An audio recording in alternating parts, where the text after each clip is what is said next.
ഞാൻ ഒരു പിരിവ് ഇന്നേ വരെ നടത്തിയിട്ടില്ല. എന്റെ സ്വത്തും മുതലും വിറ്റിട്ടാണ് ഞാൻ ഈ വിഷയത്തിൽ നിൽക്കുന്നത്. എന്തെങ്കിലും ഒരു തെളിവോ കാര്യങ്ങളോ കൊണ്ടുവരാണെങ്കിൽ തീർച്ചയായിട്ടും ഞാൻ നേരത്തെ പറഞ്ഞ മാതിരി തന്നെ മാനാഞ്ചിറ സ്ക്വയറിന്റെ നടുവിൽ വന്ന് നിൽക്കും. കല്ലെറിഞ്ഞു കൊന്നാണ് എന്റെ.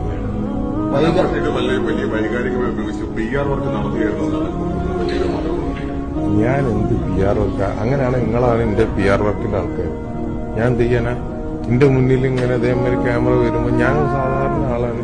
ഞാനൊരു കാര്യം ചെയ്ത് കാര്യം ഏറ്റെടുത്ത് അത് ഞാൻ പൂർത്തിയാക്കി കഴിഞ്ഞു.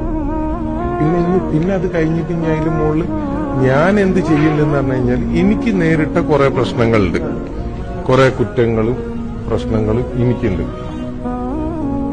ആ പ്രശ്നങ്ങളുടെ പിന്നിലാണ്